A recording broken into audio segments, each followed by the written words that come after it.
The Wednesday week is sponsored by the Riverside Cafe, new outside bar now open on match days. There's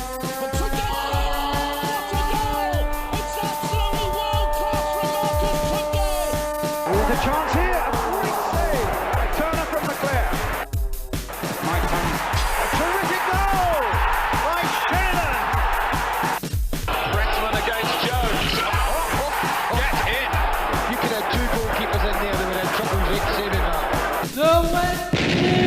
Hello there, ladies and gentlemen, and a very warm welcome to the Wednesday Week, the Sheffield Wednesday podcast. I'm Lord Hillsborough, and I apologise for my absence over the last 2 weeks, ladies and gentlemen. See, I'm not quite well yet.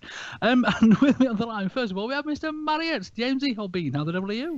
I tell you what, it's nice to be sat on this side of the microphone. After a couple of weeks where I've had to be a bit sensible and, steady the good ship and keep things going, it is good to be back here talking absolute crap. It's because clearly the Lord of the podcast keeps things terribly sensible, doesn't he? Completely. That's like different side. Has your microphone got more than one side? How's that work?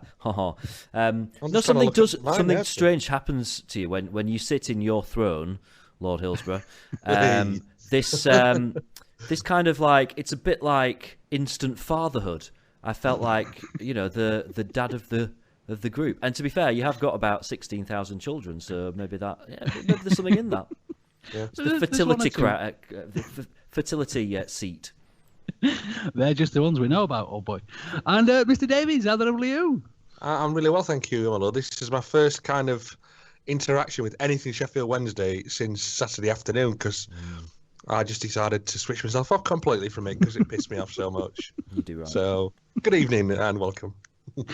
Can I just ask, which side of the microphone are you using this evening, Richard? I'm using the front side. It's a saying. Us in the business, this is what we say. Oh, in the biz. You have the presenter's chair, and then you have like the guests on the other side of the desk. Well, should be that either side of the desk then, not the microphone. Well, the desk got a microphone on it. Anyway, shut up, knobhead. Somebody's been spending too much time with Vic. Right then, chaps, let's crack on with some Sheffield Wednesday chatter, shall we? And of course, we do have to start with the Leeds game. Yes. Now, some of our wonderful followers that follow us on Twitter rather than following the podcast on Twitter might have noticed a little bit of a debate between us on this, and I'm sure we'll get to that shortly. But it does have to be said, it wasn't odd, conflicted. Very meh, wasn't it? Yeah, I'm really conflicted about this game because we put on a decent showing, didn't we? Did we? I think we did. Others might not. I don't know whether I felt really pissed off at the end of it, and I'm not sure whether it's. I don't know whether it was. I've not thought about it much because it just get me moaning again. I'm not sure whether it was just shut up. Whether it was just the fact that we'd lost, or whether the fact it was just like, this is finally, for God's sake, just come out for 2 hours of the game instead of one, and then little mistakes creeping in, particularly from one person, in my opinion, and some others too. We'll cover it in a minute. And yeah, it was just a bit meh, and I'm clouded by the hope that we lost. That's simple as that. Whether and I'm very clouded by. Was it any good? Was it not? Who cares? We lost. Well, the first sort of brave decision, different decision, was Bannon was left out of the starting lineup, which was interesting, wasn't it? Was that a brave decision? Do you think we missed Mr. Bannon for obviously the bits he wasn't on the pitch? I do. Yeah, I felt. I can't remember if it was at half time. I can't remember. There was a point whereby I went to the toilet. I think it was towards the end of the first half. And I went to the toilet. And, you have a moment to contemplate while you stood there. That's what you call it, is it? And this is an unusual statement. As I was stood there, I was thinking of Barry Bannon. What? So you were holding little James because I thought, thinking of Barry Bannon. Something like that. I just thought that we'd looked flat in midfield. We'd looked a bit... flat's really the only word that I can use to describe it. It didn't feel like we were particularly owning the midfield, and it felt flat. And I just thought that we needed Bannon and his sort of like tenaciousness, his ferocity. We needed his Bannonness. What he gives. He's had a fair bit of stick in recent weeks from some people, and I think we all accepted that against Brentford he was fairly ineffective. And actually, when the team came out, and I said it's probably the right call, resting Bannon. I'm saying resting rather than dropping. I think as the game unfolded, I actually thought we're actually not the same team when Bannon's not on the pitch. He offers something that no one else really does, and I thought the midfield looked a bit lightweight, if I can say it, without him. Yeah. So ultimately, I think in hindsight, it was actually probably a mistake. Although I can understand why he did what he did. I think we saw some lovely bits of Abdi that we've all been sort of expecting, though, didn't we? We saw the. We did. It sounds strange to say the potential, what he could bring after he's been such a wonderful player. Potential is a ridiculous word, but it's what we've been expecting to see for him for a long time, isn't it? I think you only got to look at the stats for it. I mean, that's kind of. I'm trying to pull the positives now, Fran. I'm struggling with positives for that game completely. But the stats, obviously, I think we had 10 shots. I think from memory, and they had 6.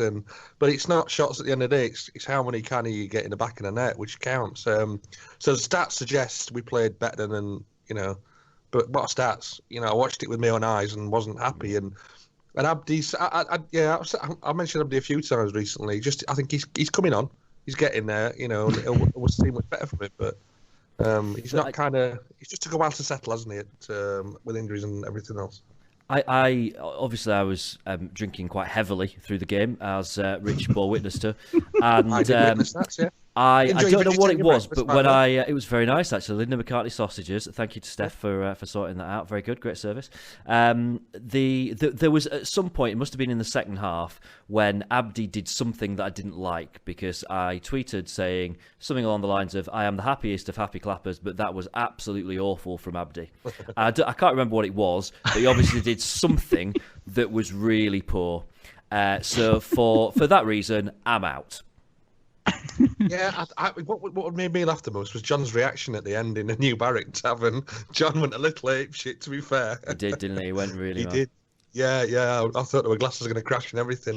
Now you guys have seen it. You know what I'm talking. When I talk about John having one of his breakdowns, you've seen it now. Yeah, well, I have. Yeah, I can witness it. Yeah, even the kids were like, "Joe's dropping. What's the matter?" Daddy, take me home. Please take me home, Daddy, please. Why have you brought me out with these strange men? There's one that keeps tweeting odd things about Abdi, and he clearly is not watching the game. And then there's another chap that's just going mental. Speaking of going mental, now there's been some debate amongst the Wednesday Weekers about the showing of Mr. Sasso. Was he on the pitch, was he? Yes, he bloody was on the pitch. Okay. And he did some very good defensive work, and we have videos to prove it. Now, first of all, the goal, right? Sasso jumped for the ball. It looked like he ducked. Am I correct in? I don't think he looked like he ducked. He did. He ducked. Yeah. Right. Okay. So my point with this is, you really can't have an excuse for this. I'm not. It's not an excuse. I'm listening. I'm all ears. It's a conspiracy theory. There would be no point in Mr. Sasso jumping for a ball and ducking whilst he's in the air. So my explanation that I have come up with as a conspiracy theory for this is, did he get a shout from somebody? Because Louvens didn't move, and as soon as the ball was played, his hand was in the air. Were Louvens and Sasso playing an offside trap with Mr. Hunt playing Wood onside?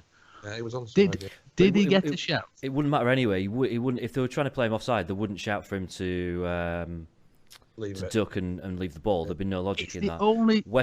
If Westwood had given him a call, we'd be able to hear it on the TV. When Westwood gives someone a call, you can hear it. And I think that if Louvens had given him a call, we'd know about it. I don't think there was a call. I really don't. But Louvens was so calm after the goal, as if he was completely expecting it to be offside. When have you ever seen Glenn Louvens lose it? Well, yeah, that's a good point, and it's very well made. But yes, in my humble opinion, the person that was at fault for the goal, if blame has to be laid, was Mr. Hunt. Right. No, look, yeah. Jack Hunt played people onside, and that was rubbish. Jack Hunt I thought was lousy on Saturday, pretty much all game. He did a couple of things decent. There was a point where he managed to usher the ball out for a goal kick, and everyone went mad, kind of whooping and cheering, because it was probably the only decent thing that Jack Hunt did. He had a poor game, Hunt. He had a poor game. He was playing everyone onside. But that doesn't matter. Defenders do that sometimes. You get in the wrong place and you play someone onside. That is unfortunate, but it's forgivable. Not clearing the ball, which is, let's be fair, probably top of the list of things that a defender needs to be able to do. Vincent Sasso did not do. So who's at blame for the goal? Vincent Sasso is at blame for the goal. 100%. End of. Jack Hunt played them onside. That is not an excuse for Vincent Sasso to go, do you know what? Actually, I'm not going to bother with this. I'm going to duck here. Yeah. Unless he got a shout. Put your fucking head on the end of it. Excuse my French. Yeah. He with a million. He might have heard gunshot from somewhere and thought, I'm going to duck. You know, that is also a possibility, isn't it? Yeah. I think they pronounce it Duke in Leeds because it's a bit odd. And the rest of the game, I have put videos using the podcast account out there on Twitter of some very good other defensive work from Sasso on that game. I think he's taken bad stuff. Okay, look, there was too much of it. No, there wasn't too much of it. There was 2 points. There was the goal, and there was one. For me, right, there was two things in particular. There was a goal where he ducked. There was also one where he's messing around the back end of the area and he shoveled it out right onto the edge of the D. He didn't shovel it out. There was a cross coming in and he slid in to block the cross. That is a defender's job to block the cross. He actually cleared it, but he didn't clear it anyway. It's like, get your foot through the damn ball. Don't sit and put it to a Leeds player. But there was lots of... And me and James were just turning around and looking at each other at times in the pub. There were times when he was getting hold of the ball and you're like, what are you doing with it? So when he did the header off of the Leeds player's foot from the corner, which he put his head far lower than it should have been, if I'm perfectly honest, that was a wonderful piece of defensive work. Right. And had he not done that, it would have been another goal. Wonderful and Sasso is not something you hear very often, is it? Unless Eddie's up. Lord H, look, what you're saying may well be true. Unfortunately, it does not matter. It is irrelevant. All right? You might want to just make yourselves comfortable because I'm going to be off for a while here. And bear with me on this because hopefully this illustrates my point quite well. Because I've been thinking about this. And I know me and you, Lord H, had a bit of a disagreement about this on Twitter. You brought up the fact that Jordan Rhodes missed the penalty. I'm sure we'll talk about. A healthy debate. Yes, a very healthy debate, yes. You were saying that Rhodes is as much to blame for the defeat as what Sasso is because no. What I actually said, and stuff like that. Just to clarify, I would never say that Mr. Jordan Rhodes is his fault for the defeat. I said if Mr. Sasso is one big mistake, and people are crucifying for it, then Mr. Rhodes made one big mistake, and people aren't crucifying him as much. All right, here's the thing, right? Strikers have the hardest job on a football pitch because what they're trying to do is they're trying to get the ball in a very finite area. And firstly, they've got to actually manage to get the ball towards that area, which is the goal. And chances are there's going to be people stood in the way. And there's a goalkeeper there who's also trying to stop you getting the ball into that goal. Added to the fact that it's very rare the ball just nicely drops in front of you and you can kick it towards the goal. You're normally at an angle. You've normally got defenders around you. All right. A defender has their number one task is stop the ball going towards your goal.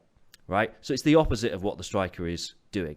Now, it doesn't really matter how you do that. All that matters is that you clear the ball. So you can play the ball back to your goalkeeper. You can belt it out for a corner. You can play it out for a throw, and you can whack it back up the other end of the pitch. You're not aiming for a finite area. You just kick the bugger. Just get it away from your goal. That is your number one main task when you're a defender. Now, the top defenders in the top leagues manage to do this by playing the ball to one of their own players, and that's why they play in the top leagues. But the league that we're at, your task as a defender is just belt the ball, get it away from your goal, and stop any chance you've got of giving the striker an easier chance of fulfilling his job. So you can't compare the two. Jordan Rhodes missing a penalty is unfortunate, and it was a bad penalty. Strikers miss penalties, right? Good save as well, to be fair. It was a good save, yeah. It was a weak penalty, let's be honest, though. Cristiano Ronaldo misses penalties, right? Messi misses penalties. Gary Lineker missed penalties. Alan Shearer missed penalties. It might only have been one, I can't remember, but he missed penalties, all right? It happens. So, I was trying to think of a way of putting this into some kind of context. So, I'm going to use the driving test. Bear with me on this, right? When you take your driving test, you get things wrong. And those things you either get a mark in a column that says major or a mark in a column that says minor. And if you get a mark in a column that says major, that's it. It's all over. You failed your test. If you get a mark in a column that says minor, it's not great, but you know what? It carries on. If you get another mark in that column, then you could be in trouble. A third mark, that's it. You've had it. If you get a few minors in a few different columns, then you're generally going to be all right. You'll generally still pass your driving test. Are you with me still? Are you following me here? We're following. Yeah, all right. Yeah. Now, if you are behind you, if you are a defender, there are various things that you might do. Say, you're forward for a set piece. You get your head to the ball, it goes over the bar. Maybe you've got a chance of scoring. Maybe that's a mark in a minor column, all right? When you're a defender and you cannot clear the ball, that goes in the major column. That is your main priority as a defender is to clear the ball. Now, if you can't do that, you get a strike in the major column and you fail. Simple as that, you fail. Doesn't matter if you're quite good at bringing the ball out of defence. Doesn't matter if you manage to block a shot every now and then. If you cannot clear your lines, you are not a defender. Simple as that. It's a mark in a major column and your test is done. A striker missing a penalty is a mark in a minor column. It's unfortunate. You'd rather it not happen. If Jordan Rhodes misses 3 penalties in a row, then we've got a problem because he's going to fail on that basis. Are you with me? Yep. So what I'm saying I'm is heading that towards the major column for that. No, but you can't, can you? Because then you'd say that every striker in the world is a failure because they'll all have missed a penalty at some point. It happens. A defender should not fail to clear their lines. It is the most simple task for a defender to have. Doesn't matter where the ball goes. Just get rid of it. Just get rid of it. If you can't do that, you are not good enough to be a defender in professional football. Can I have let me have my 10 penneth on Sasso. I think we saw him last season, was not impressed in any way, shape or form by him. Very surprised that we brought him back, but let's not say in any way, shape or form. He's a beautiful man. He's got that as it. In your opinion. He is a beautiful man, but it's not enough to get you through the driving test, is it? It doesn't work for me, bizarrely enough. But, I don't know. I got through my driving test by rubbing the chap's leg, so I think I'm quite a beautiful man as well. Well, there we go. Must have been rubbing him. Anyway, let's leave it. Anyway, so Sasso. And I said last week, the man's got a mistake in him, and I likened him to Bullen was one of the things, and I slightly regret that, but Lee have that odd kind of, much as I love Lee Bullen, fantastic Wednesday legend, he did have the odd mistake in him. Not quite as many as I've seen from Sasso. But then I put it out on Twitter, and people, and I compared him to Larry May, Ian Cranston, Ashley Westwood. Some of you won't recognise these, but by God, you'd be glad you never saw them play. They were, and 2 of them played together, Larry May and Ian Cranston, the centre halves, and oh my God, they were a car crash centre half pairing. And Sasso at the minute before Saturday was riding the crest of scoring 2 goals, and that's everybody's thinking, getting compared to Paul Borest or whatever. Yeah, he could play up front or whatever. No, he's a centre half, and he didn't do that very well. I think he's good at the ball with his feet, but he's not a good defender, not a good championship defender. He might be brilliant out in Portugal or somewhere like that, where they play from the back. Defending the tight, there's a line in there, isn't there, somewhere? But in this country, he don't work for me whatsoever. I just think you're ignoring the good work he did. You completely. But it doesn't matter. It's irrelevant. It's irrelevant. The people I've seen at Hillsborough recently, the guy at Brentford, Dean, was it? Number 6. Harley Dean. That's the kind of centre half we need. Or Dunk. Obviously, he's never going to come to Hillsborough. We've got him. He's injured. We have, yeah, but at the minute we haven't got him, and that's But even so, somebody's played outside of Tom Lee's. I'd have Dean or Dunk over Leuven's and I'm not dissing Leuven's. I think Leuven's a good defender, but he's not getting any younger. You know, he's probably not going to make it to the regular first. If we go up, he wouldn't be the regular first team centre half for me. But Sasso just exasperates me. It really does. I just think he's living off those 2 goals. And on Saturday, I thought he was shocking. You've pulled a couple of good passes he did. I can make a couple of good passes. No, but you couldn't. to be playing for Sheffield Wednesday.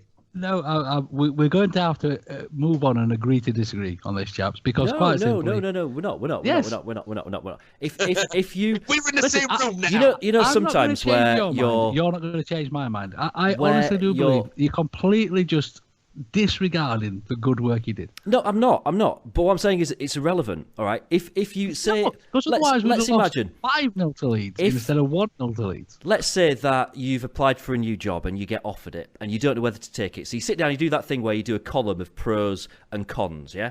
If you do a column of pros and cons about Vincent Sasso, then there's quite a lot of things that you would put in the pros column. He is good with the ball. He's very attractive. You know, he's got lovely hair. He scored a couple of goals. There's plenty of things you put in there. The problem is that the minute that you write cannot clear the ball in the cons column, you have to take that piece of paper, fold it, tear it in half, and you screw up and throw away the pros column because it becomes irrelevant. If you cannot clear the ball as a defender, then you're not a defender. Maybe we should retrade him as a midfielder. Maybe he'd be great as a midfielder, but he is not good enough to be a defender because he cannot clear the ball. It is as simple as that. And right now, there are plenty more videos that I could have put up of Sasso clearing the ball. He's got this wonderful backwards running. But that's his job. That's his job. That's what he should do. The one time that he didn't clear the ball, we concede a goal and we lose the game. Not good enough. Not good enough. For a championship centre-half, I know it's only one mistake. Defenders should not make mistakes. It wasn't like it was either. They just shouldn't. It wasn't like if no defenders ever made any mistakes, there's never been any goals, ever. It was there for him to clear on his head, and he ducked it. But that's the thing. That still confuses me as to why. There is no other reason I can think why any defender would jump for a ball, duck, unless he got a shout. Or the alternative, because he's just rubbish. That's the alternative, isn't it? For him to do it, it's one or the other. There's no other reason for him to do it. Anyway, you look at his sheepish expression when he's walking back to halfway and the camera focuses on him after that goal at Leeds, and you can see in his face he knows that he's screwed up. He knows it's his fault. That's a look of guilt on that guy's face. That's not a look of anger because someone screwed him over. That is a look of acceptance. I've buggered this up. He knows. Right. Well, we've had 15 minutes of Mr. Sasso now, so I think we should. We could go much longer than this. We could, but we do have other things to speak about.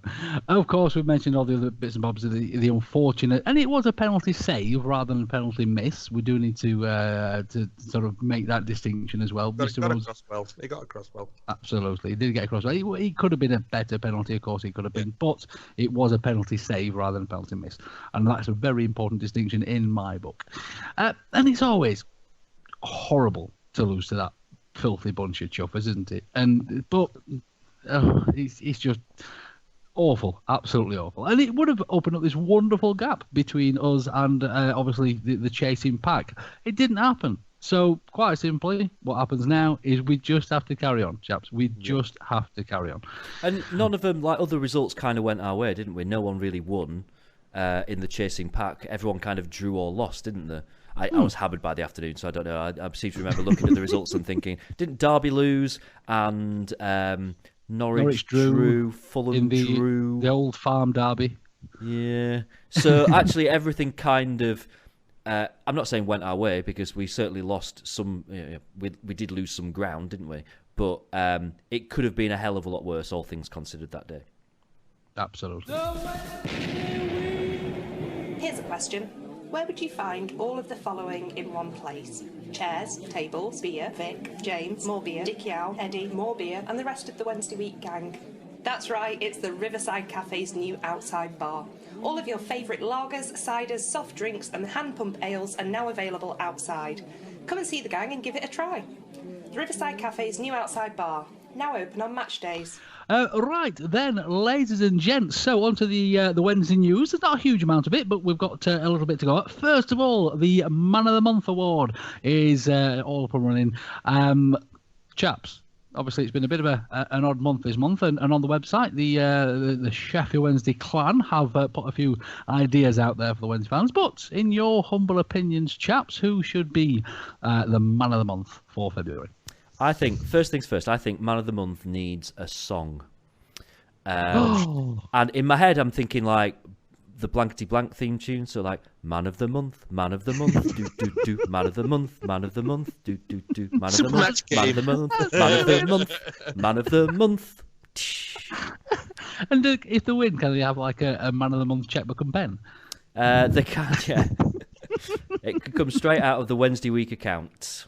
There's not a lot left in it. I've spent it all on beer. I've got some personalised pens here for a certain business. They can have one of those. And some bread. And some bread, absolutely. So, chaps, who do we think is angling for this month's man of the month? It's a tough one, isn't it? It really is. It's really tough. You think Westwood's in with a decent shout? I think he's done some Westwood's good stuff. Always in with the shout. He probably is, yeah. Personally, I think I'd probably go for Fessy because I think that he's had a couple of really good moments this month. I think the celebration after the Forest game and that kind of feeling like Fessy really is back. I actually thought he played pretty reasonably on Saturday as well, from what I remember, and putting a decent performance against Brentford and kind of ran his socks off. It's not been a great couple of weeks for us all in all, has it? So it is kind of hard. It's like a tale of 2 months, but I would go for Forestieri. Yeah, I think I tend to agree with that. I think he's had a tough spell for whatever reasons, long. We all know about them. I've got his own opinions on those, but yeah, I think he's upped his game. He showed the passion because he is a fragile little bunny. Fragile? I don't know where fragile was coming from. A fragile little fragile. Yeah, it's a new word. Is that like in the supermarket? You buy things from the fragile. That's it. Yeah, that's exactly what I meant. Yeah. Right. He is a fragile little bunny, as we all know, and he does. He wears his heart on his sleeve, and I'm all right with that, and he seems to have come through it, and he's probably the standout player in the team right now. I'm going to go with Vincent Sasso. Scored 2 goals, had a wonderful defensive performance. Right, that's it. I'm going. Right, I'm leaving. I'm sorry. You need to get someone else. This is goodbye. Right then, chaps, other Wednesday news. The accounts have been published, gentlemen, and I clicked on those accounts. Are you still talking to us? Are we not stop recording here? I did click on those accounts, and I looked at all those wonderful numbers that stared back at me, and it has to be said, I'm not an accountant, chap. So I must, when I see things like that, I read it a little bit cross-eyed. But apparently, essentially what it's looking at, we're looking at an operating loss of about, £9.5–10 million, there or thereabouts. Which is... It's a lot less than it used to be. Exactly. A lot less than it used to be. And essentially what it means in my understanding is that we're doing okay, but if Mr. Chansiri decides he doesn't like us anymore, we're pretty much chuffed, aren't we? No, not necessarily. No, my understanding of this is probably not much better than yours, but I've read quite a few tweets about it and a bit of analysis about it. The important thing is that turnover's gone up quite a bit. Turnover's up by, is it just under 50% that turnover's gone up by? It's a healthy amount. Am I right in saying that a lot of that turnover is coming from the Wembley tickets? Because am I also right in saying that there's a gentleman's agreement between the 2 clubs that play in the final, that the losing club receives the gate receipts because the winning club gets a massive pumping from getting promoted? That might be the case. Not 100% sure on that. It would sound about right. That wouldn't it? It would make sense. It would seem like a very logical thing for them to do. I don't think it's official, but I think it is a known gentleman's agreement, if you like. Well, I didn't know that. Obviously, we all know as well that ticket prices generally went up a lot, didn't they, last season? And that's the period that we're looking at. So overall, gate receipts, whether it's at Hillsborough or at Wembley, wherever it comes from, they've shot up. They've gone up a lot. Was it £22 million revenue or something like that we managed to sort of scrape in from all these bits and bobs? Something like that, yeah. It's a significant increase on where we were before, which is obviously is a good sign. It shows that we are bringing in money. So we know that we've spent money on players, and we've already committed to spending more money on players this summer, quite considerable amounts of money on players this summer. But we've already seen that turnover's gone up. I think we sold more season tickets this season than we did last season. So you would think that in 12 months' time, when we look at it, turnover will have gone up again. I know we're going to talk about season tickets a little bit later on as well. And all the indications are that revenue should continue to grow. I think from a commercial point of view, we've got our arse a bit more in gear this year. It's unfortunate the retail point of view that's not been great, and I know there's been reasons for that, and a lot of it is outside of the club's control.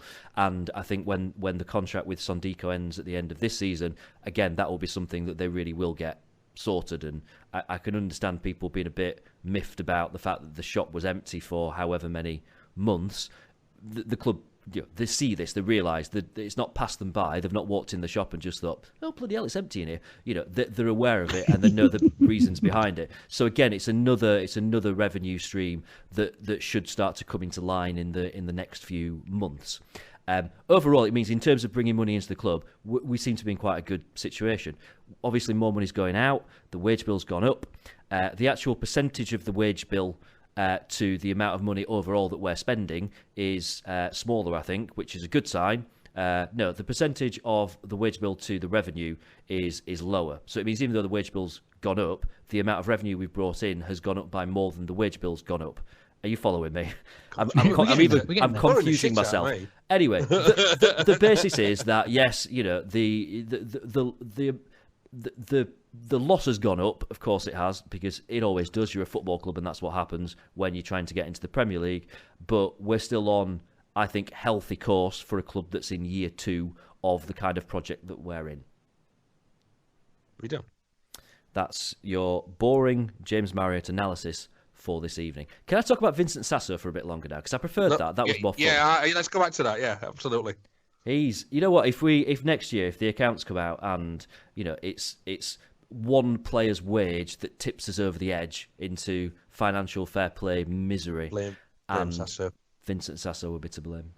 Yeah, absolutely. To put that into some kind of context, Villa have also released their accounts. Now, bearing in mind that obviously Norwich, Villa, etc., they have this lovely parachute payment, and I believe that they are sort of exempt from financial fair play for a couple of years because they've come down. But they've posted losses. That's not actually true anymore. They're not exempt from financial fair play. However, the amount of leeway that they get is huge. Is a little more. Yeah. Well, Villa have posted losses of £81 million.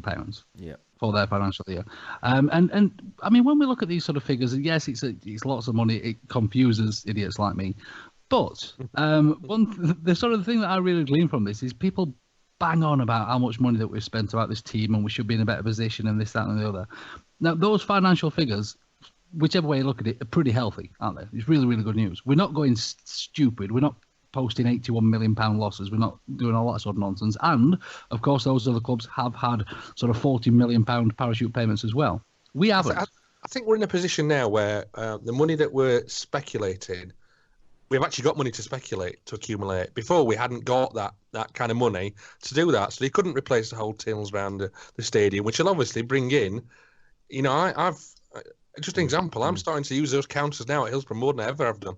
Yeah. So I'm not going to be the only one. So it's working in that respect, I think, and that's only going to have a kind of positive effect on the commercial income for the club, which is what it kind of drives everything. But buying those sorts of things aren't going to bring us in the £81 million that Villa has spent. Oh, no, and that's why I think it's so because we are of a generation, chaps, where we saw the really awful, crappy, dark days of being terrified about money, and that just is marvelous. It's absolutely wonderful. It makes me glow with happiness to think that we're not going to have to do that awful nonsense all over again, because we've got Mr. Chancery at the tiller, steering the ship in a very, very sensible way, and not just whipping his checkbook out whenever he gets a chance. And we just have to put up with Sasso, yeah. And breathe. It'll be worth it next year when the calendar comes out and Mr. Sasso is Mr. July on there for us. He fucking won't be here next season, I'm telling you. Right then, chap. So on a little bit of other Wednesday news. Now, there has been some rumours banded about that obviously there was some mean, nasty Wednesdayites calling Mr. Sasso lots of names and other bits and bobs, and some of the other players too. Essentially, there was the usual, we've lost a game, let's all jump in the sea and go mental about it. And apparently, due to this fact, the players have allegedly been banned from Twitter, so they don't read all the negativity. Do we believe this, or do we think it's nonsense? Or I mean, we've spoke about how players are affected by this before, but if I was a player at Hillsborough, I wouldn't have a bloody Twitter account, because the amount of kind of the stuff that I'm talking as a fan base, the fan base as a whole. Sometimes some of the stuff you read is unbelievable, and it's like, for God's sake, come on, support these guys. As much as we're frustrated as hell at the minute, and we're all a bit, so we're still six. That's a but we're not playing great, and if we don't buck up, we'll drop out of that top six. So we need to just buck up, and we need to get behind these guys and support them. And whenever they're on that pitch, just give them your all. Just give them all your support you can do. And at the end of the game, I'm not one that boos. I've done that in the past, and I've mentioned on the podcast before who it was I last booed about 20 odd years ago, and I wasn't proud of that. So it's something I don't do now. And what gets me is when we get people boo players off at the end of the first half and clap them on the second half. It's like, for God's sake, 15 minutes change your mind that much, has it? So we just need to get behind them and be really kind of be positive for it, because they need to be there all as one to push on to get where we want to be. And that's why, Rich, I have just posted Sasso mask for you to wear on the next game to show your appreciation for that chap. You can blow that out of your ass. Do you know what? Get in the sea. You're right in terms of when we lose, we all kind of feel like we need to take it out on someone, don't we? And you kind of need to rant a bit. We joked earlier about John kind of beats up the nearest chair wherever he is. But it was a screen that was going to get it at one point. Yeah, I took it out on the tram driver on the way home and called him all kinds of obscene things, just for the hell of it. We need to do it, but don't. No, well, United were at home, weren't they? So I was kind of, expecting lots of United fans to be around, but it didn't really happen. The one thing not to do is don't take it out on the players, because there's nothing good comes of that. There really isn't. It might make you feel slightly better for a second, but let's just imagine for a second that the players actually do sit and read all the things that people tweet to them. What good are you going to get from upsetting a player? Is it going to make them play better next game? I just don't understand what people think they're going to get from it. And I understand the fact that as fans, we spend a lot of money on football, and it makes us feel like we've got this kind of right to be able to tell players what we think. But we're all working towards the same thing. Players don't want to lose games. You're not doing any good by doing that. So basically, just take it out on your nearest and dearest. That's a lot more loving than taking it out on players. That's what I'm saying. I can always send Jeeves round if you need somebody to shout and scream at. He's used to it. I think he's starting to quite enjoy it, actually. So you're probably doing him a favour. Or tweet me your abuse. I'll take it. I'll have it all. Tweet it all to me. It's fine. Plenty anyway. People do tend to send it to me. There was a good tweet today from Martin Ware, Heaven 17's Martin Ware. And I'm just trying to find it now. And he was basically saying, Martin doesn't kind of... he says it exactly as it is, and I'm trying to find it now. And I'm not going to be able to find it. But he basically he was saying that anybody that has a go, the lunatics pretty much. As it goes to players, if you have ever got a player, actually atting them in a post, then you might as well, just bugger off.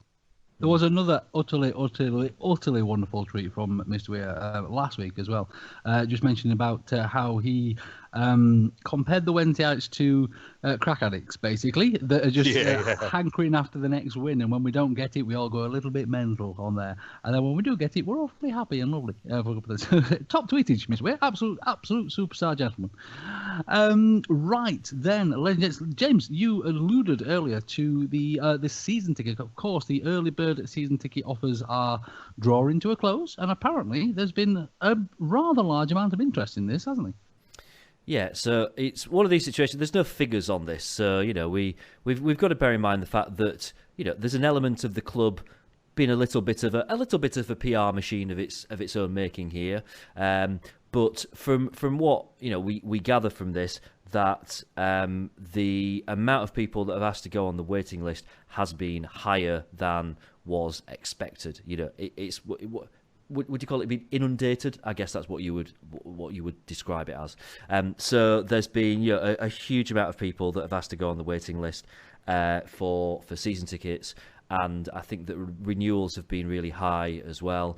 And it's all sounding really, really positive in terms of the fact that, there's a lot of kind of negative stuff knocking around at the moment, as we know. We've lost 2 games in a row, and I think that, heads are down a little bit. But the good thing is that, everyone is looking ahead to next season and still excited about what the future holds for Sheffield Wednesday, even if the, absolute here and now, immediate kind of future is a little bit, but, long term, we know that the future's good, and fans certainly seem to be showing that, voting with their feet. Is that the phrase? Have I just made that up? People say that. No. There is a term like that. You're right. Voting with their what? Vote with your hands when you're writing something. How can you do it with your feet? Well, that's actually getting up and doing something, isn't it? Absolutely. That's the whole point of the saying, Rich. Oh, sorry. Oh, okay. You're Rich, God. Oh. God, Rich, that was so Sasso. If you were taking your driving test. If you were taking your driving test right now, you'd have failed, Obi. That goes in the major column. That's a fail. You're walking back to the test centre. That was a dangerous fail.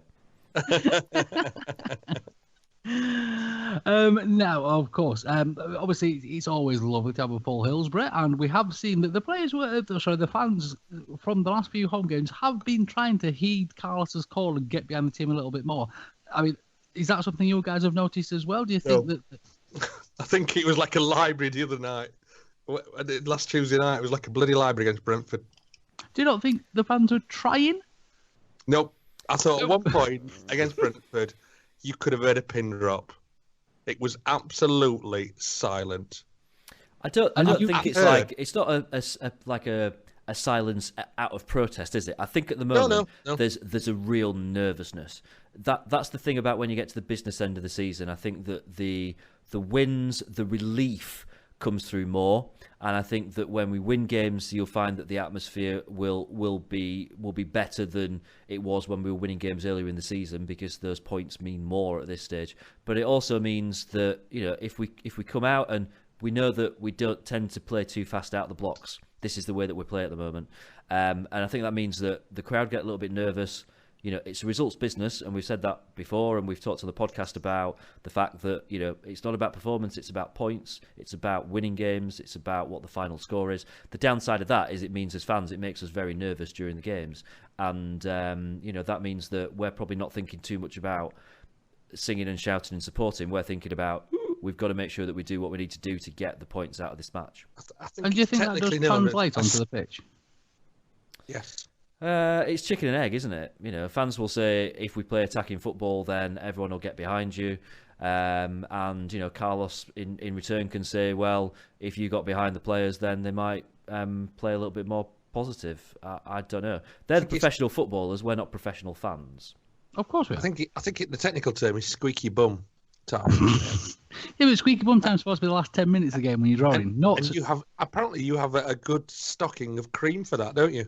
Absolutely. Yeah. Apparently, I've just placed another order because it's getting used up rather swiftly at the moment, Obi. Yeah. Did you order another application finger, or are you still using the same one? Is that what you call it? Jesus have gone au naturel now, so we're essentially Son's protection on there for him. As long as he's not fingers for your pleasure. As long as he's not applying it to anybody else, I think I'm safe. This is just basic fisting that you're talking about now, isn't it? That's what we've sunk to now, isn't it? It's the effect of watching Sheffield Wednesday. Whatever you call it these days. But yeah, when it is a bit of a chicken and egg situation with the players, and we know what happened last season. We saw how positive the fans were, and we saw the wonderful positive football on the pitch, and it was wonderful, and we didn't stop singing, and the songs were brilliant, and it was marvelous, and I personally think it is the players' responsibility. The fans' responsibility to get that atmosphere going, so it translates onto the pitch, so the players are confident to play that football again. Right now, they're terrified of making a mistake. They need to go out and show us for 5 minutes a real positive start, and then it'll follow with it. It needs. But they know that if they make a agree what you're mistake saying. in that time, they're too scared to make a mistake. All they'll hear is, and yeah, but I don't think it's like that. I don't think it's negative. I think it's just nervous. It's just quiet. I don't think where I sit, I don't hear people like tutting and booing and stuff like that. That might be happening elsewhere in the ground in small pockets. I don't know. Apparently, there was some against Brentford that there was some booing and stuff. I honestly didn't hear it. I think the thing is here that if Carlos is genuinely... In a lot of ways, I agree with you, Lord H. But if Carlos is saying that the players can't play well because the fans aren't behind them, then, my God, they're in the wrong career. Because they get paid a hell of a lot of money for going out and playing football. And the fans might make a little bit of difference, but that shouldn't be the reason for not being able to turn in a performance. That is not acceptable for a team of professional footballers to say, well, we're not playing very well because the crowd aren't getting behind us. Sorry, nope. They've not actually said that. We know that. This is my personal... And Carlos did come out after the Leeds game and he essentially shouldered the blame for the Leeds game. I mean, do we think that is something that Carlos actually believes, or is he doing a bit of a Jose Mourinho, trying to take the responsibility for the players? Is he essentially taking one for the team there, if you like? Do you want to know who I think was to blame for the Leeds result? I don't know if I've mentioned it. Do you know actually what Who was it? Do you know what I think? I'm going to go a little bit deeper into that because I think that this is an irrelevant conversation, and I know it is. It's pointless. But I think we need to go back to January and we need to look at why did we not bring in a centre-half? Whoever it was that made that decision, ultimately, I think they're to blame for the defeat against Leeds. But at that point, Hutch was the centre-half pairing, wasn't he? He wasn't in January. No, he wasn't in January. That's only we're only talking about barely a month ago that the January transfer. Oh, I apologise. No, that's my mistake. I am sorry. We already Hutch was playing centre half again. We somewhere along the line, the transfer committee that sits at Hillsborough, we don't really know who's on it these days, do we? But whoever it was that sits on that committee sat down and said, right, we're going to take a measured risk here and not bring in another centre half. We'll risk it with who we've got. Okay, and that's fair enough. That was their decision. That's their policy. The problem is that on games like Saturday, when you've got our reserve centre-half that comes in and makes a mistake and we lose the game as a result of it, then they'd have to sit down on the Monday afterwards and go, actually, yeah, we probably lost that game because of what we decided. It's oversimplifying things, but, that's the thing when you take a risk like that, isn't it? Absolutely. Right then, chaps. So let's crack on with a bit of positive news. Who would like to announce our positive news? Because our positive news announcer, Victoria, isn't here this evening. So who's the most positive that would like to announce the positive news, chaps? No, I'm still in Sasso mode. I'm far too depressed. All right.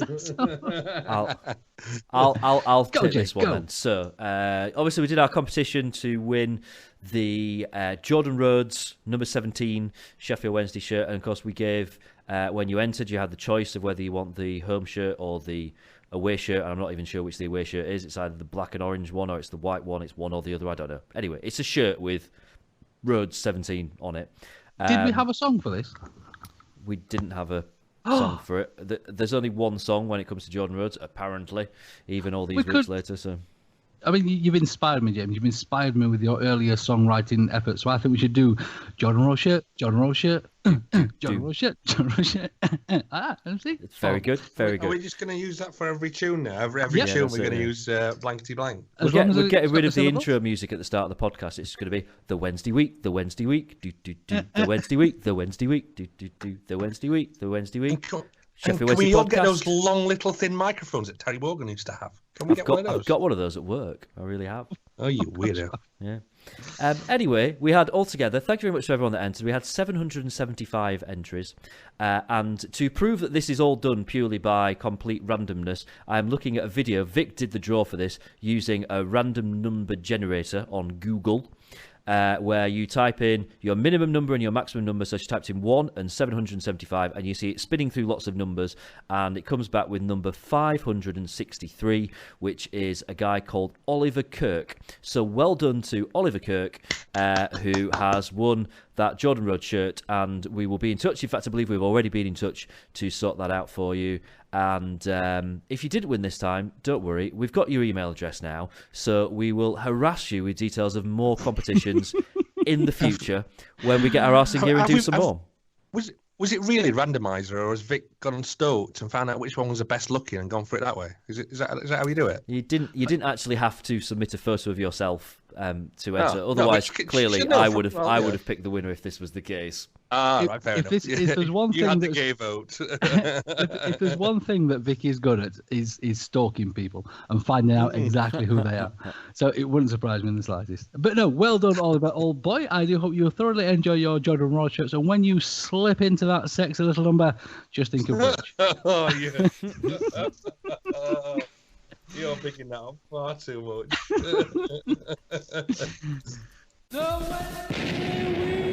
Whether you're celebrating a birthday, a wedding or anniversary, maybe you've passed your driving test, or you've landed a new job. Well, whatever your reason for a party, the Riverside Cafe is the perfect location on Catch Bar Lane overlooking Hillsborough Stadium. To inquire about hiring us for your function, call 07989 856 054 or 0114 232 6121. Right then, ladies and gents, let's crack on. And we do have another rather important game coming up, don't we? We have a Norwich who are chasing us rather slowly, but they are chasing us up the table.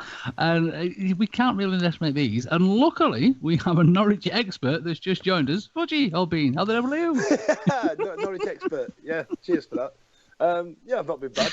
Hilarious non-football related story. The reason of my tardiness this evening was because my chef at the time, she's only 17 years old, she's a trainee, she's just learning the ropes. She's wearing her glasses in the kitchen, which I didn't know she was doing, bent over the fryer and fried her glasses. I've now got one fryer just full of just sharded glass everywhere, which is an issue I didn't want to have, I'll not lie. So if you are peckish this evening, Fudgy, where should people go to find a little bit of a shard glassed chip butty? You're actually doing like deep fried Ray-Bans. Is that a thing on your menu tonight? yeah, deep fried Ray-Bans. It's like a middle class version of what the Scottish can produce. Yeah. That's what they do. That's what they do. But anyway, back to football related matters. Norwich, nearly got myself in a tear up with a Norwich fan in the pub on Sunday because they had their local tractor derby on the telly there of my lover, my little Jaffer, and I think that's Bristol actually, and then obviously when Ipswich scored, I had a bit of a jump and a shout, and the man in the yellow shirt over there was not very happy with me. So I'm going to have to stop going to that pub. However, Raider Johnson was in there, so I was trying to have a tete-a-tete and trying to keep my nut down. Were you carrying his coat? I'm going to say, who else is going to carry Raider's coat if you're not there? Well, this is it. I did volunteer to carry his coat, but alas, he was uncloaked. I'm so glad you joined us, Fudgy Albin. So again, if I could just drag this back to Norwich, to be perfectly frank, they've not been doing great guns just recently, have they? Obviously, they drew the old farm derby with Ipswich, and Big Mick, he's done us a favour there, bless him. They actually lost against Burton and drew with Newcastle as well, so they've not won a game since Forest, which, to be fair, they absolutely destroyed Forest. 5-1, something thereabouts. Yeah, they smashed them. So they're going to be rather hungry for a few points on the board, aren't they? Is this something? Well, it's been weird for them, hasn't it? They've had some rich veins of form, and then they've just absolutely capitulated, and then they've had a bit of a rich vein of form the last few weeks in order to catch the playoff pack up, and then all bets are off on a local derby. So it's going to be a difficult one, I believe. I mean, back when we played them in the early part of the season, they just come down. They got a few quid, and we eked out a 0-0 draw. Now we've got to go do it at our place, and it's something we should be able to give them a game, if anything. But I just hope we perform without treading on probably what you spoke about the last hour. But do we think that Mr. Hooper's going to be fit for this game? Because I'm sure he'd like to show his worth. It'd be a lovely game for him to come back on and stick a few in against Norwich, wouldn't it? Because he was rather left out of the squad towards the end, wasn't he? So I think he'd rather enjoy getting one over on him. I don't even know what kind of what level he's at as far as his comeback's concerned. Whether I know he played again, I think for the kind of one of the junior sides last week, didn't he? But I'm not even sure whether he's close or not. I mean, it's quite a good little sort of debate to have as well, because obviously I can't see Mr. Rhodes losing his place. So essentially the question is who's going to partner him. And to be honest, I think he's looked most tastefully when Mr. Winnall was partnering him. Two sort of proper strikers that were setting each other up and all sorts of bits and bobs. And I've not really seen that since, have we? A few people have said that, haven't they? That they seem to work quite well off each other, and I think that Winnall is a slightly different player to maybe what we actually thought he was when he first joined us, in terms of the fact that he's not like an out-and-out striker in the same way that Jordan Rhodes is. He will drop back a little bit. He does move around a bit. So you've got to say for home games we should be playing those two together, shouldn't we?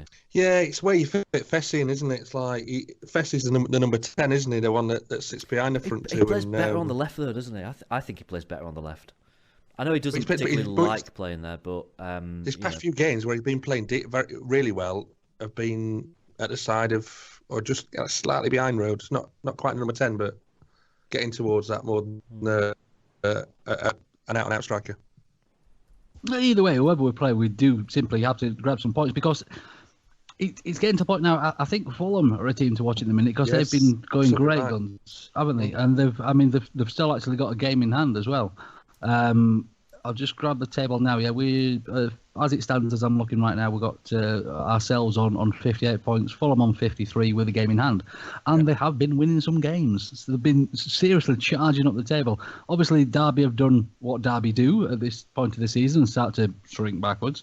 But we've been chased by a few, and that gap, fair enough, it's a substantial gap. And we've done well to create that gap. But we do need just a win, if nothing else, just to get that nice, lovely feeling back in the club again, don't we? A win and a good performance, yeah. I'd just settle for the win at the minute. I really, really would. Just have the bloody win. I did notice, by the way, when I looked earlier on, I didn't realise this. We play Fulham last game of the season at Hillsborough. That's our last game of the season. You know what's coming. Yeah. Written in the stars. Right, then, ladies and gents, that's going to bring us to an end of this week's show. Fudgy, old Bean, it's been a pleasure to have you on for a couple of minutes. If people do want to find out more about what's happening with your Friars, where can we do that, old boy? You can get me at the Health and Safety Department of Reading Borough Council. I'm pretty sure I'll be in front of them very soon. And yeah, get me on Twitter at Dan Fudge. You'll notice that I met at Easley Town there, Piegate himself, Wayne Shaw. Yes, he was there. And I tell you what, I've done nothing but kick myself ever since, because I walked up, I said, "All right, Wayne, what are you doing it?" No, I didn't. I said, "All right, Wayne, is it all right for a photo?" Me and my mate. Like, he went, "Yeah, no worries." And I thought, I can Dan Fudge this. I can make him be my mate. You know what I mean? So Fudge this. Have you got a call taken So I've turned round. So I've turned round. And as I've took the photo, I've then turned around and gone, "So did you make a few quid on it or what?" And he went, "Well, you can only put a £5 on it. It was only a fun bet." I went, no worries. All right, nice talking to you. Cheers, mate. Thanks a lot. See you later. And then I walked away and then went, "Why didn't I ask him why he was here?" I didn't actually say to him, "Hey, Wayne, what are you doing here?" The bonus of hindsight, Ovi. I mean, one other thing that you've been sticking out of, Fudge, is videos of your various different travels as well. Yes. In anticipation of a Norwegian trip that I'm about to go on to go and watch Vålerenga, and the road trip I'm about to go on next week to Borussia Dortmund, I thought I'd start documenting these big long football journeys that I go on, just to go and see a different scene. And last year I went on a trip. Some listeners may remember that I went on a trip to Den Bosch, to Feyenoord, and Amsterdam, all in one weekend. And I made a little documentary. So if you look on #A Dutch Odyssey, it's all there. Yeah, and they're brilliant as well. I cannot stress enough how wonderful they are, Fudgy. I've been thoroughly enjoying them. Did you check that hashtag out? Is there any other uses for a Dutch Odyssey? No, it's literally just me and my mate Dan sitting about. Yeah. I don't know if it's some kind of weird Dutch kind of porn hashtag that you'd used. And... yeah, it could have been. It could have been. But no, I had a great time, and I felt like I needed to document it. And I really had fun, and hilariously, are you gonna bully me for mentioning it again? Lee Peacock texted me up, and he said, "I'm gonna." He followed me this week on Twitter. I'm going to Bristol. He said, "I'm going to go to Bristol." I went, "Well, I know a man at Bristol. If you want to go to a nightclub, I can sort you out, get some VIP and get looked after." He went, "Yeah, all right, that'd be great." So I texted my mate Dan and said, "Oh, Lee's in Bristol. He's a Bristol City fan. We've had him on the show." And I said, "Oh, can Lee come to your club?" He went, "Yeah, no worries. We'll sort him out." Looked after him. And when Peaks saw him, he's gone, "Are you Dan from A Dutch Odyssey?" Which I found hilarious. And then he stood there and talked about good old Den Bosch. I find that hilarious. But my favourite bit is the Sex Museum, so just watch it for that bit. It's brilliant. It's fantastic, chap. Yeah, if you look at the Sex Museum one, there's a giant phallic in the background, and it's the way he pops his head round to go and check it out. But listen, I've got to go and do some work. You're going to have a good night, kids. I'll see you later. And Mr. like Davies, that, he's gone. He's gone. He's like a ship in the night. Mr. Davies, if people do want to get hold of you over there on the Twitterage, where can we do that? Yeah, you can find me at Dickie Owl on Twitter, and also this will be my email address that I've got now on Wednesday week. I don't think it's working at the minute, but I'm not getting emails. But it's dickie@thewednesdayweek.co.uk. Fantastical. Jamesy, old bean, if people want to find you over there on the Twitter, where can we do that? I've been a bit quiet this week on Twitter. I think it's just something to do with us losing, I guess. I don't know. Yep. But you can get me at James Marriott. Interesting things I've seen on Twitter this week, which I will mention very quickly now. One is someone posted, in fact, it was John McClure that posted. It's actually a piece of paper that looks like it's been screwed up at some point, which is the win percentages of all Wednesday managers. Just on the subject of the Carlos haters, Carlos has our third highest ever win percentage as Sheffield Wednesday manager.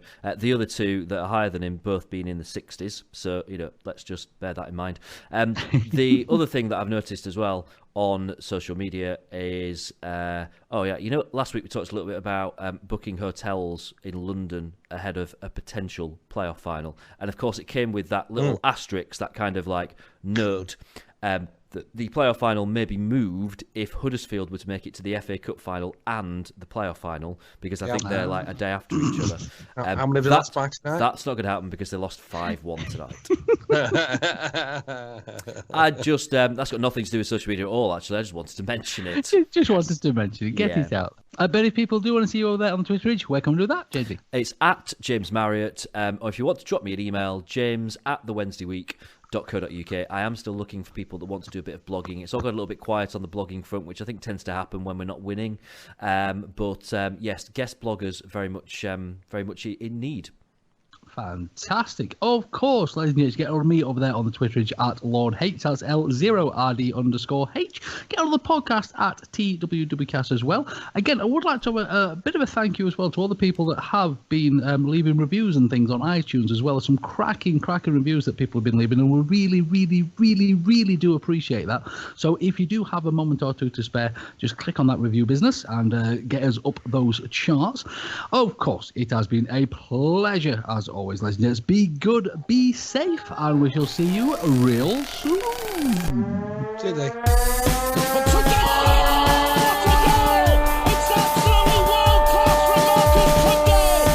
There's a chance here, a great save. A turner from McClare. Mike Hunt, a terrific goal by Sheridan. Brentman against Jones. Get in. You could have two goalkeepers in there that would have trouble with saving that. That was So Sasso, that bit at the end there.